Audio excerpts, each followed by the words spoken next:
Episode की शुरुआत होती है जहां मास्टर टेंजिन यूजी और मेगुमी को हाकारी की लोकेशन बता रहे थे। हाकारी एक बिल्डिंग में इल्लीगल अंडरग्राउंड फाइट क्लब चलाता था। यूजी और मेगुमी नॉर्मल कपड़ों में उस बिल्डिंग के अंदर चले जाते हैं, पर वहां के गार्ड्स उन्हें बच्चा समझ के वहां रोक लेते हैं। मेगुमी बहाना मारता है कि उसे पैसे चाहिए, इसलिए वो लड़ना चाहता है। तभी गार्ड हाकारी पर फोन लगाता है जो यूजी को फाइट करने की परमिशन दे देता है, पर मेगुमी को मना कर देता है। यूजी और मेगुमी बाहर जाके प्लान बनाते हैं कि पहले बातचीत से हाकारी को मनाएंगे और अगर नहीं माना तो मुक्का लात से मना लेंगे, पर इनकी प्रायोरिटी बातचीत पर ज्यादा थी। अब यूजी फाइट करने के लिए चला जाता है और मेगुमी भी छिपके से बिल्डिंग के अंदर घुसने लगता है क्योंकि इस बिल्डिंग की सिक्योरिटी बहुत टाइट थी। इसके बाद यूजी उस जगह पर पहुंच जाता है जहां फाइट लड़ी जाती थी। उस जगह पर ऊपर के आधे फ्लोर को हटा दिया था और वहीं पर ऑडियंस होती है और नीचे लड़ाई होती थी। यूजी समझ जाता है कि उसे फाइट इस तरीके से लड़नी है कि देखने वालों को मजा आए। यूजी का ओपोनेंट और कोई नहीं बल्कि पांडा होता है। पांडा भी हकारी से ही मिलने आया था, पर हकारी पांडा को जानता है इसलिए वो उसे अवॉइड कर रहा था। इसके बाद पहली बार हकारी को दिखाया जाता है जिसके साथ एक और बंदा या बंदी होती है, ये पता नहीं इसका जेंडर क्या है, जिसका नाम किरारा होता है। हकारी को इस फाइट में कुछ मजा नहीं आ रहा था क्योंकि उसे लग रहा था कि पांडा को हराना यूजी के बस की बात नहीं है, जिस पर किरारा कहती है क्या तुम्हें पक्का विश्वास है। तभी इधर यूजी पांडा को हरा देता है। हकारी अपने बंदों को फोन करके यूजी को अपने पास बुलाता है ताकि उसके साथ वो स्क्रिप्टेड मैचेस को प्लान कर सके, क्योंकि इन दोनों की फाइट से लोगों को काफी मजा आया था, खासकर यूजी को देखकर। साथ में हकारी मेगुमी पर भी नजर रखने के लिए कहता है और वो किरारा को पहरेदारी पर लगा देता है और ये बात मेगुमी भी सुन रहा था। पांडा जाकर मेगुमी से मिलता है। पांडा मेगुमी को बताता है कि उसे पता है कि हकारी ऊपर रूफ टॉप पर मॉनिटर रूम में है, पर वो कितनी भी कोशिश कर ले फिर भी वो मॉनिटर रूम के पास नहीं जा पाता। पांडा को लगता है कि ये किरारा की कर्स टेक्निक है। यहाँ पर हमें किरारा का जेंडर भी पता चलता है जो कि मेल ही है। पांडा और मेगुमी दोनों ये डिसाइड करते हैं जैसे ही यूजी हकारी से मिलने जाएगा उसके तुरंत बाद ये दोनों पूरी बिल्डिंग को सीज कर लेंगे ताकि उनकी मीटिंग में कोई इंटरप्ट ना कर सके। 3-4 फाइट लड़ने के बाद हकारी यूजी को अपने पास मिलने के लिए बुलाता है। यूजी ये खबर मेगुमी को भी बता देता है। यूजी जैसे ही हकारी के रूम में जाता है तभी पांडा और मेगुमी सभी बॉडीगार्ड्स पर हमला कर देते हैं और उन्हें बेहोश कर देते हैं। ये दोनों आसानी से रूफ टॉप पर पहुंच जाते हैं, पर तभी इन दोनों को किरारा दिखता है और किरारा भी इन्हें देख लेता है। किरारा पांडा को मेगुमी के साथ देखकर समझ जाता है कि ये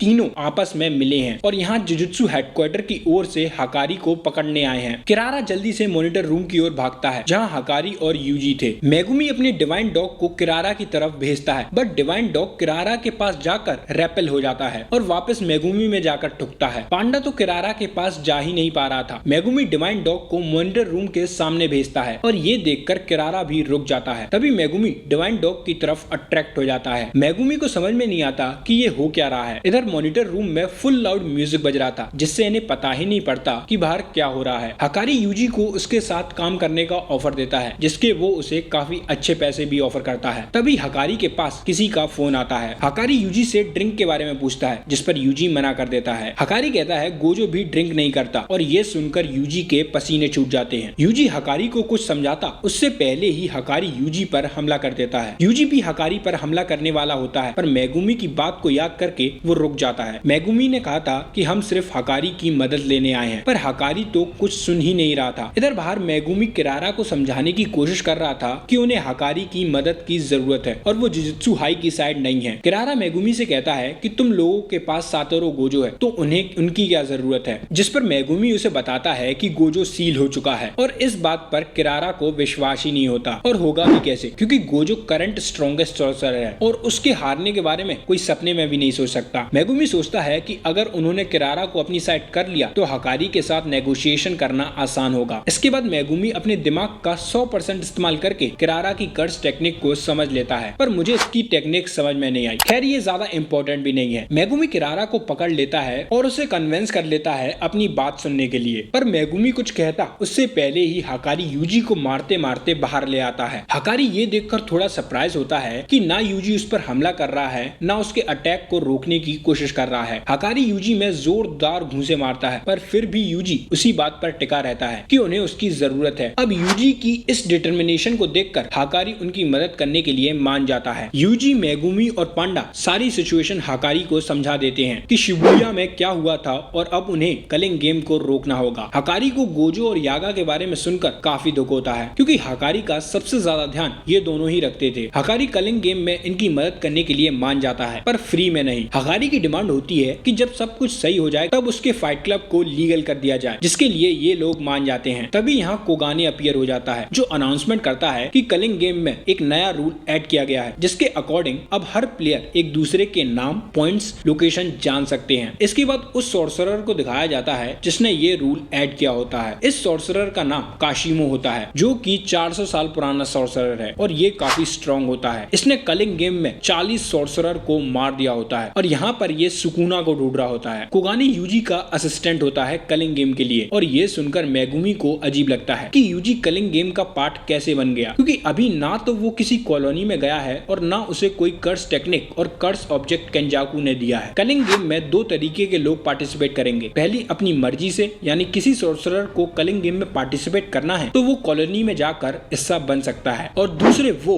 जिनको केंजाकू ने कर्स टेक्निक और कर्स ऑब्जेक्ट दिया हो, और दूसरे वालों को तो लिमिटेड डेज के अंदर पार्टिसिपेट करना होगा वरना वो मर जाएंगे। तभी यूजी को केंजाकू की कही एक बात याद आती है। केंजाकू ने बताया था कि जो कर्स ऑब्जेक्ट वो लोगों को देगा वो हजारों साल पुराने सॉर्सरर के होंगे जिनसे उसने कॉन्ट्रैक्ट किया है। यूजी को लगता है कि सुकुना उन सॉर्सरर्स में से एक है जिन्होंने पास्ट में केंजाकू के साथ कॉन्ट्रैक्ट किया होगा, और शायद इसलिए वो कलिंग गेम का प्लेयर बन गया है। पर इस बात में भी एक झोल था, क्योंकि यूजी ने सुकुना की फिंगर अपनी विल से खाई थी, ना कि केंजाकू ने खिलाई थी। तभी मेगुमी बोलता है मैं समझ गया, और इस बात को बाद में डिस्कस करने के लिए कहता है। इसके बाद ये कोगाने की मदद से पता कर लेते हैं कि काशिमो वो सॉर्सरर है जिसने नया रूल ऐड किया है, और उसके पास अभी 100 पॉइंट्स होते हैं। मेगुमी कोगाने से ऐसे प्लेयर्स की लिस्ट निकालने के लिए कहता है जिनके 100 या उससे ज्यादा पॉइंट्स हों, और ऐसे सिर्फ 2 प्लेयर थे, एक काशिमो और एक हिगुरुमा। अब ये लोग डिसाइड करते हैं कि ये 2 रूल ऐड करेंगे। पहला रूल कि प्लेयर्स एक दूसरे को पॉइंट शेयर कर सकते हैं, जिससे ये लोग रूल नंबर 8 से बच जाएंगे, क्योंकि रूल नंबर 8 के अकॉर्डिंग अगर तुम्हारे पॉइंट्स 19 दिन तक सेम रहे तो तुम मर जाओगे। और दूसरा कि प्लेयर्स अपने पॉइंट्स का इस्तेमाल कर सकते हैं कलिंग गेम से बाहर जाने के लिए। अब इन दोनों रूल्स के लिए इन्हें 200 पॉइंट चाहिए, जो कि काशिमो और हिगुरुमा के पास हैं। इसलिए अब इन्हें एंजल के साथ इन दोनों को भी ढूंढना होगा। इसके बाद हमें हिगुरुमा के बारे में बताया जाता है कि वो एक क्रिमिनल लॉयर था। हिगुरुमा एक बंदे का केस लड़ रहा था जो कि इनोसेंट था, पर उसे फंसा दिया गया था। हिगुरुमा उस केस को बहुत अच्छी तरीके से लड़ता है और जीत जाता है, पर दूसरी पार्टी ट्रायल की डिमांड रखती है, और दूसरे ट्रायल में पैसे के जोर से हिगुरुमा को हरा दिया जाता है और उसके क्लाइंट को उम्र कैद की सजा हो जाती है। हिगुरुमा को ये देखकर काफी गुस्सा आता है, क्योंकि हर बार उसके साथ ऐसा ही होता था। पावर और मनी हर बार डिसीजन को चेंज कर देते थे, पर इस बार ऐसा नहीं होता, क्योंकि उसी वक्त हिगुरुमा अपनी कर्स टेक्निक को अनलॉक कर लेता है और कहता है हम रिट्रायल कर रहे हैं। इसके बाद केंजाकू को दिखाया जाता है जो कलिंग गेम की कॉलोनी में से नॉन सॉर्सरर्स को बाहर जाने का मौका दे रहा था। इधर इन लोगों को एंजल नाम का कोई भी प्लेयर लिस्ट पर नहीं दिखता। ये समझ जाते हैं कि उसका नाम और कुछ होगा, जैसे यूजी और सुकुना है। अब ये अपने अपने रोल डिसाइड करते हैं। हकारी और पांडा कॉलोनी नंबर 2 में जाएंगे जहाँ काशिमो और एंजल है। मेगुमी और यूजी कॉलोनी नंबर 1 में जाएंगे जहाँ हिगुरुमा है, और किरारा बैरियर्स के बाहर रहेगा नजर रखने के लिए। और इसी के साथ एंड होता है ये वीडियो। कमेंट में बताना तुम्हारा बेस्ट मोमेंट कौन सा था। एक्सप्लेनेशन अच्छी लगी हो तो चैनल को सब्सक्राइब करना बिल्कुल मत भूलना। मैं मिलता हूँ आपसे नेक्स्ट वीडियो में।